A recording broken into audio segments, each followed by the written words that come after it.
আসসালামু আলাইকুম ওরহমতুল্লাহ। নাহু ও সরফ এর ধারাবাহিক ক্লাসে আপনাদেরকে স্বাগতম। আজকে আমরা যে বিষয়টি নিয়ে আলোচনা করব সেটি হচ্ছে নাহু ও সরফ শব্দের বিস্তারিত অর্থ কী। শুরুতে আমি বলবো নাহু ও সরফ এর 3 ধাপে অর্থ করা যায়। নাহউন সরফুন দুইটা শব্দের আবিধানিক একটি অর্থ, আবার দুইটাকে নাহু এর পরিভাষায় সরফ এর পরিভাষায় একটি অর্থ, তৃতীয়ত দুটোটার পারিভাষিক একটি সংজ্ঞা, পারিভাষিক অর্থ। আমরা 3টি পর্বই 3টি ধাপে আমরা আজকে আলোচনা করব ইনশাআল্লাহ।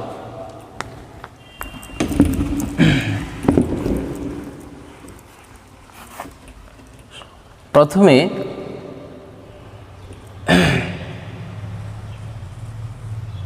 নাহউন, এই নাহউ শব্দের আবিধানিক যে অর্থ, এই নাহউ শব্দের আবিধানিক অর্থ হলো নিয়ম, নিয়ম বা পদ্ধতি, নিয়ম বা পদ্ধতি। নাহউন এর এই শব্দের আবিধানিক অর্থ হচ্ছে নিয়ম বা পদ্ধতি। এবার আসুন সরফুন,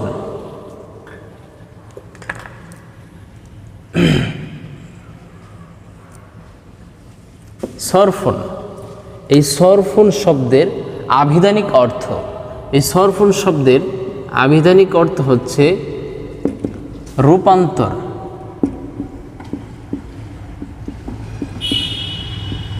রূপান্তর বা পরিবর্তন, রূপান্তর বা পরিবর্তন। নাহু একটি শাস্ত্র, সরফ একটি শাস্ত্র। এই নাহউন শব্দের আবিধানিক অর্থ হচ্ছে নিয়ম বা পদ্ধতি, আর সরফুন, সরফুন শব্দের আবিধানিক অর্থ হচ্ছে রূপান্তর বা পরিবর্তন। এবার আসুন আমরা সামনে বাড়ি। এই নাহউন শব্দের শুরুতে যেটি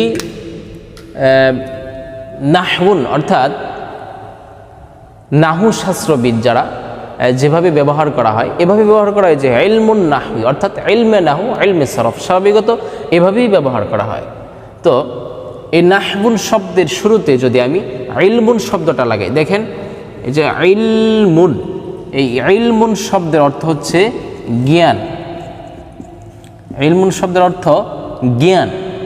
এই ইলমুন শব্দটাকে যদি আমি নাহউন শব্দের শুরুতে লাগাই তাহলে অর্থ কি হবে যে ইলমুন নাহউই। এই ইলমুন নাহউই এর অর্থ কি হবে? এর অর্থ হবে নাহু শাস্ত্রের জ্ঞান। এর অর্থ কি হবে যে নাহু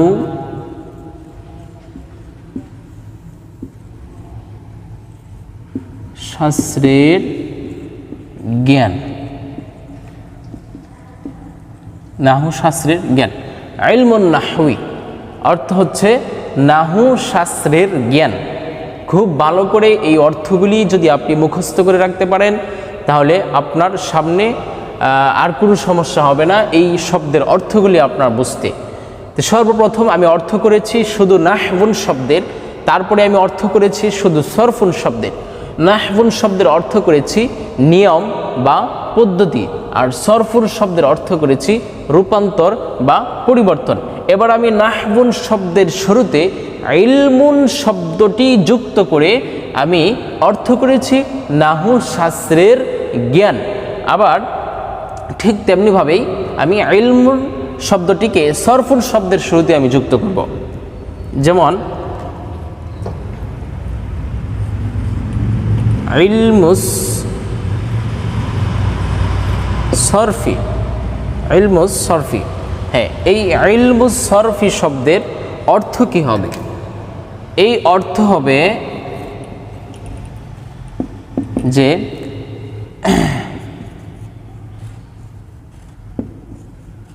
সরফ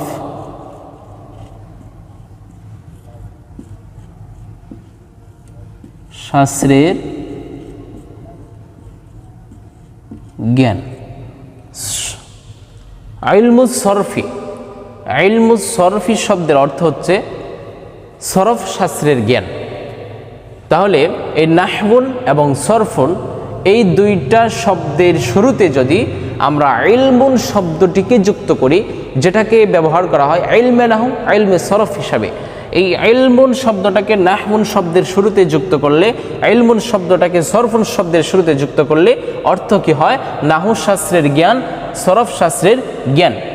তাহলে আমরা সর্বপ্রথম পড়েছি যে নাহবুন সরফুন, শুধু নাহবুন শব্দের অর্থ, শুধু সরফুন শব্দের অর্থ, শুধু নাহবুন শব্দের অর্থ হচ্ছে নিয়ম বা পদ্ধতি, শুধু সরফুন শব্দের অর্থ হচ্ছে রূপান্তর বা পরিবর্তন। ইলমুন শব্দটাকে নাহবুন শব্দের শুরুতে যদি আমি লাগাই, ইলমুন শব্দটিকে সরফুন শব্দের শুরুতে যদি আমি লাগাই, তাহলে অর্থ কি হবে? অর্থ হবে নাহু শাস্ত্রের জ্ঞান, সরফ শাস্ত্রের জ্ঞান। এবার আসুন আমরা পারিভাষিক যে অর্থটা হয় সেটি আমরা বুঝি।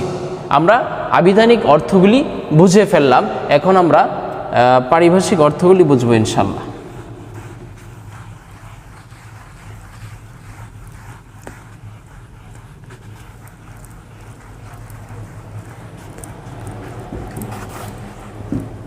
পারিভাষিক অর্থ হচ্ছে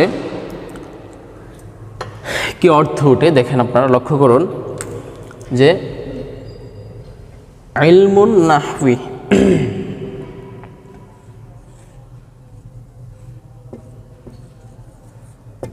ইলমুন নাহবি এর পারিভাষিক অর্থ কি হয়? ইলমুন নাহবি এর পারিভাষিক অর্থ হলো আরবি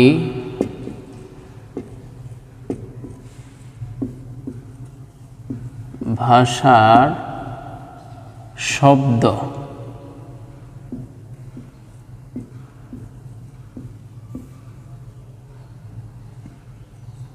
শব্দসমূহকে যুক্ত করা, যুক্ত করা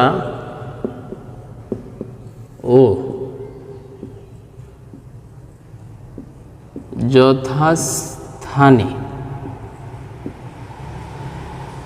যথাস্থানে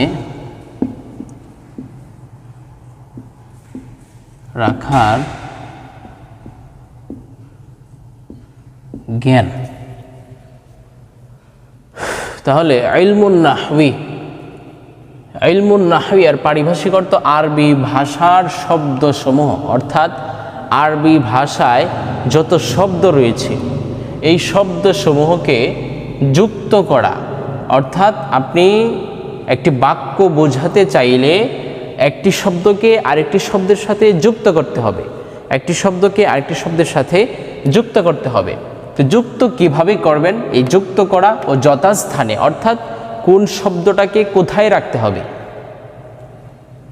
আরবি ভাষার শব্দসমূহ কিন্তু তিন প্রকার, যেগুলো আমরা পরবর্তী ক্লাসে আলোচনা করব। ইসিম, ফেল, হরফ। তো ইসিম আগে আসবে, ফেল আগে আসবে, না হরফ আগে আসবে, কোন স্থানে কোন শব্দকে রাখতে হবে সেই রাখার জ্ঞান। তাহলে দেখুন এখানে আমি লিখলাম জাহাবা। জাহাবা শব্দের অর্থ কি? সে গিয়েছে বা গেল। এখন আমি লিখব একজন ব্যক্তির নাম, যেমন খালিদুন। খালিদুন, জাহাবা খালিদুন। এখানে দুইটা শব্দ, এটি একটি শব্দ, এটি একটি শব্দ। এই দুইটা শব্দ আসার পরে প্রথম শব্দটাকে আমি পরে নিব না পরের শব্দটাকে আমি প্রথমে আনব, কোনটা সহি হবে? প্রথমটাকে পরে নিলে সহি হবে না পরেরটাকে আগে আনলে সহি হবে? কিভাবে রাখতে হবে? অর্থাৎ যথাস্থানে রাখা, যথাস্থানে রাখা। তাহলে আরবি ভাষার শব্দসমূহকে যুক্ত করা ও যথাস্থানে রাখার জ্ঞান। ইলমুন নাহউ এর পারিভাষিক অর্থ কি হয়?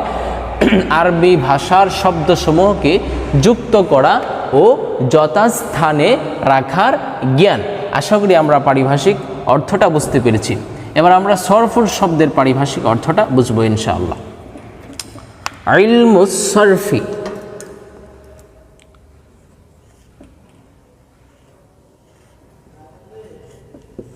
ইলমুস সরফি, এই ইলমুস সরফি শব্দের পারিভাষিক অর্থ হচ্ছে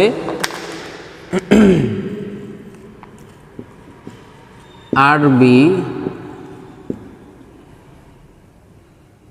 শব্দ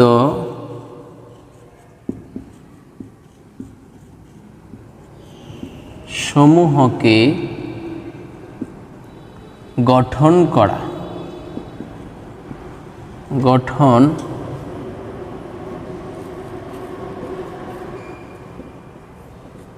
করা ও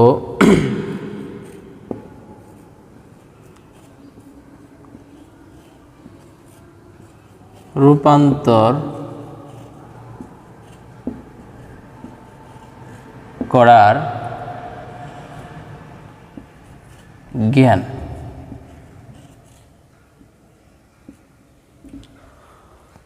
ইলমুস সরফি শব্দের পারিভাষিক অর্থ হচ্ছে আরবি শব্দসমূহকে গঠন করা ও রূপান্তর করার জ্ঞান। অর্থাৎ প্রথমটা লক্ষ্য করুন, প্রথমটা হচ্ছে আরবি শব্দসমূহকে যুক্ত করা, একটি শব্দকে আরেকটি শব্দের সাথে যুক্ত করা। এরপরে বলা হচ্ছে যথাস্থানে রাখা, অর্থাৎ যে শব্দ যেখানে রাখার উপযুক্ত সেই শব্দকে সেখানে রাখা।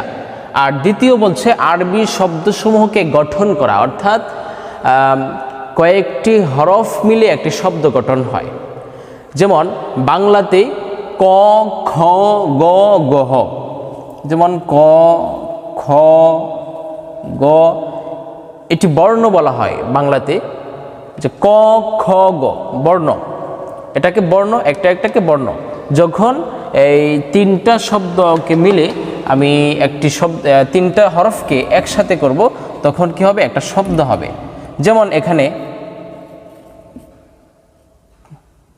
কলা, এই যে আমি দুইটা হরফকে একসাথে করলাম, তখন একটি শব্দ হলো, এটাকে বলা হয় শব্দ। তো ঠিক ইংরেজি ভাষায় এ, বি, সি, ডি এগুলি, আরবি ভাষায় আলিফ, বা, তা, সা এগুলি হরফ। এখন বলতেছে যে আরবি শব্দসমূহকে গঠন, আপনার শব্দটা যে গঠন করবেন, কোন জায়গায় কি শব্দ গঠন করতে হবে, হ্যাঁ, শব্দ গঠন ও রূপান্তর করার জ্ঞান। অর্থাৎ আপনি রূপান্তর, পরিবর্তন করবেন, একটা শব্দ থেকে আরেকটা শব্দে আপনি পরিবর্তন করবেন। যেমন লক্ষ্য করুন, আমি একটি শব্দ গঠন করলাম, একটি, যেমন যে কওয়ালা, এই কওয়ালা শব্দের অর্থ হচ্ছে সে বলেছে বা বলল। এই কওয়ালা শব্দ কোত্থেকে গঠিত হয়েছে? এই কওয়ালা শব্দ মাজদার, যে আল কওলু, এই আল কওলু শব্দ থেকে কওয়ালা গঠিত হয়েছে। কিন্তু এই কওয়ালা শব্দটাকে আবার পরিবর্তন করে, রূপান্তর করে আবার একটি শব্দ আমি করব, যেমন এই যে কলা। এখন আপনার প্রশ্ন হলো, কওয়ালা ছিল, কওয়ালা কিভাবে হইল, কিভাবে পরিবর্তন হইল? তখন এটি একটি সরফ শাস্ত্রে একটি নিয়ম আছে যে এই কায়দাগুলি থাকলে আপনি কওয়ালা থেকে কওলা বানাতে পারবেন, যেগুলি আমরা সামনের ক্লাসে আলোচনা করব। তাহলে আজকের ক্লাসে আমরা যেটি পড়লাম, সর্বপ্রথম আমরা পড়েছি নাহবুন সরফুন, এই দুইটা শব্দের আবিধানিক অর্থগুলি আমরা পড়েছি। নাহবুন শব্দের অর্থ হচ্ছে নিয়ম বা পদ্ধতি, সরফুন শব্দের অর্থ হচ্ছে রূপান্তর বা পরিবর্তন। এরপরে আমরা ইলমুন শব্দটাকে নাহবুন শব্দের শুরুতে যুক্ত করেছি, ইলমুন শব্দটাকে সরফুন শব্দের শুরুতে যুক্ত করেছি। ইলমুন শব্দটাকে নাহবুন শব্দের শুরুতে যুক্ত করে আমরা অর্থ করেছি নাহু শাস্ত্রের জ্ঞান। সরফুন শব্দটার শুরুতে ইলমুন শব্দটা যুক্ত করে আমরা অর্থ করেছি সরফ শাস্ত্রের জ্ঞান। এরপরে আমরা ইলমে নাহু এবং ইলমে সরফ এর পারিভাষিক অর্থগুলি আমরা পড়েছি, যেমন ইলমুন নাহওয়ি অর্থ আরবি ভাষার শব্দসমূহকে যুক্ত করা ও যথাস্থানে রাখার জ্ঞান। ইলমুস সরফি শব্দের অর্থ হচ্ছে আরবি শব্দসমূহকে গঠন করা ও রূপান্তর করার জ্ঞান। আশা করি আমরা নাহউন ও সরফুন এই দুইটা শব্দের আবিধানিক অর্থগুলি জেনেছি। নাহউন এবং সরফুন শব্দের শুরুতে ইলমুন শব্দ যুক্ত করে এর আবিধানিক অর্থ ও পারিভাষিক অর্থ অর্থাৎ নাহউন সরফুন নাহু সরফের আমরা বিস্তারিত অর্থগুলি আমরা জেনেছি। যদি আপনারা এই অর্থগুলি মুখস্থ করে নেন তাহলে আশা করি ভুলবেন না। তাহলে আজকের আলোচনা আমাদের যে বিষয়টা ছিল নাহু ও সরফ শব্দের অর্থ কী, নাহু ও সরফ শব্দের বিস্তারিত অর্থ আমরা বুঝতে পেরেছি। আর পরবর্তী ক্লাসে থাকবে নাহু ও সরফ কাকে বলে। আর পরবর্তী ক্লাসগুলি পেতে আমাদের নিউ ইসলামিক মিডিয়া চ্যানেলটি সাবস্ক্রাইব করে পাশে থাকবেন। ধন্যবাদ। আসসালামু আলাইকুম রহমতুল্লাহ।